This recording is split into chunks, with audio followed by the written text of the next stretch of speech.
Wallabies win 36-28, wrap up the series 2-0. 2 from 2 under Joe Schmidt. How good. What a game of rugby. Both teams chucking the ball around, looking to run the ball in testing conditions, battling out hard for test match. Wallabies come away with the chocolates, win the series 2-0. Oh man, how good for the Wallabies. How good. What a turn of events. So good to see. Wales can keep their heads up though. Great show of character, I feel like. Stuck it out there, fight right until the end, and really took it to the Wallabies. Great confidence boost for the Wallabies. This is, like I said, 2-0 under Joe Schmidt. How good. Before we get into it, hit that subscribe, hit that like. Let me know in the comments what you guys thought of the game. Who was your man of the match? Who played well? Who didn't? And who wants to send me a Wallabies jumper? I've only got a Springboks. If you want to send me one, let me know, man. Let me know. All right, let's get into it.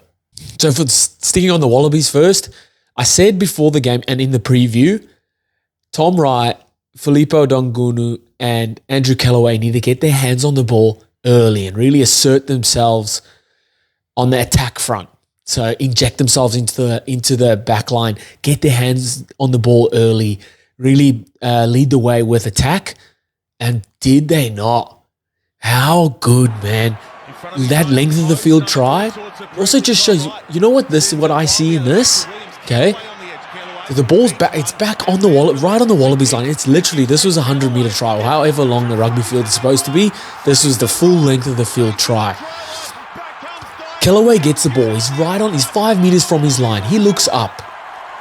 His first instinct is to chip and chase. He didn't think of anything else. He saw the space right in behind that front line of defense. The fullback was dropped way back. So if he just punted the ball, he was going to kick it straight to them. What this is telling me is that the back line, or there's certain players within the Wallabies team that have been given free rein to, mate, play what's in front of you.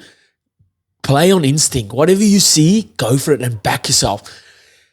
And that was this. He looked up, saw the space, backed himself, beautiful chip kick, regathered, the little tap pass to McWright. McWright didn't have the legs, so gave it to Dangunu, but also just shows Dangunu's awareness to back up, to follow up, and he's on the end of that beautiful try, man. It's beautiful, and that just shows that certain players have been given free rein to, play what's in front of you. Don't just kick the ball away, or don't just pass. Have a look first. Have a look. Where's the space? Let's play. Let's play. How good. That was beautiful, man. Wallabies definitely up for it physically. Well, so were Wales. Wallabies had to be up for it physically because Wales, physical, man. Don't back down. They keep going for full 80 minutes.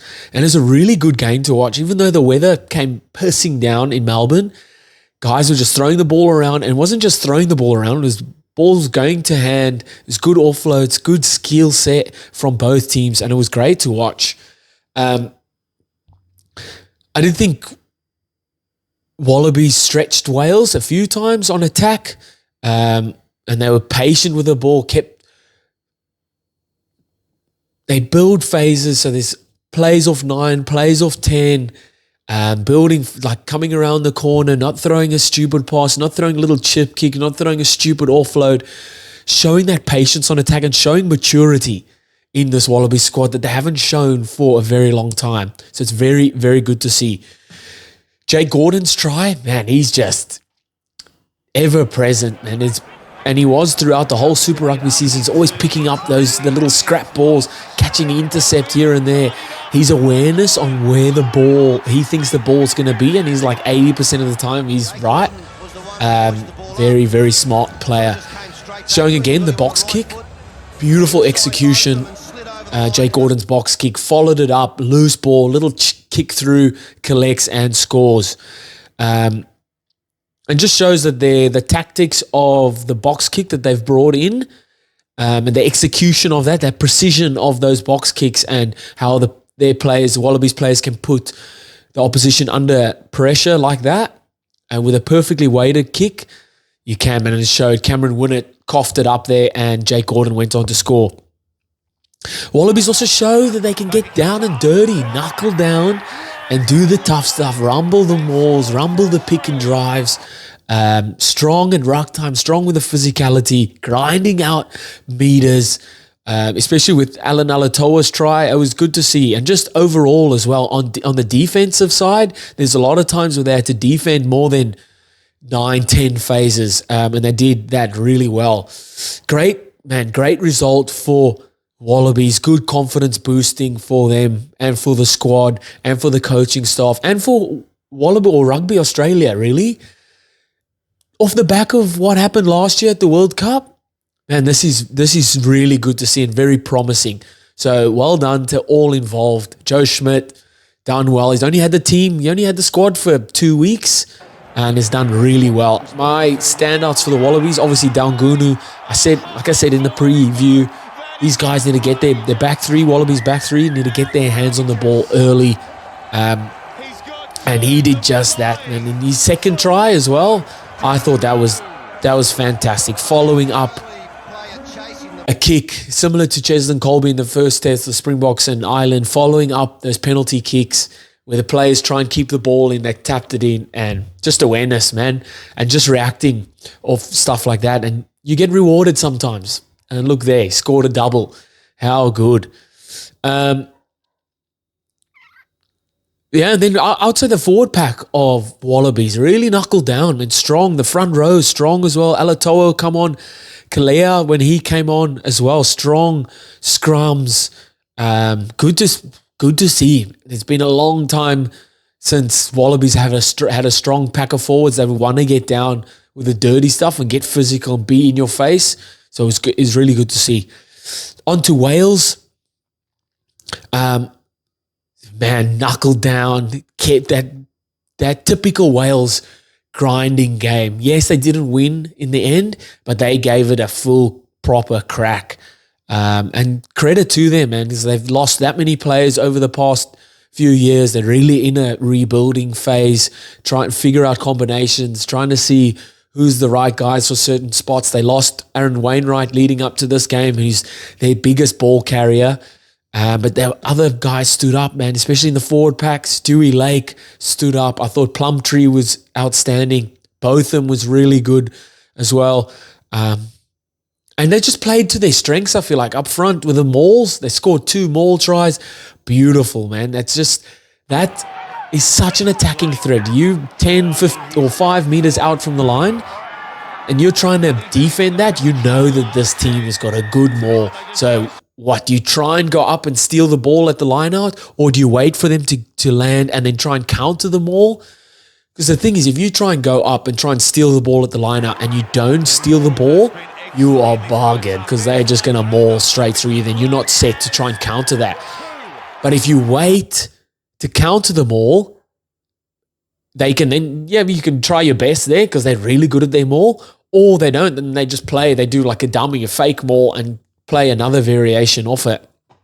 And when your maul is that strong, those forwards staying that connected, legs that just keep moving, everyone's bunched in, real tight binding, and they just punch through that middle. It's really, really hard to stop. And Dewey Lake scored 2 tries off the back of it. So it's definitely a strength, a strong point that this Welsh side have, and then play to it. Play to it. I also thought that their attack shape was a lot better. Ben Thomas, the 10, was taking the ball nicely to the line, having his options inside, outside, out the back, knowing when to take the ball on or when to kick.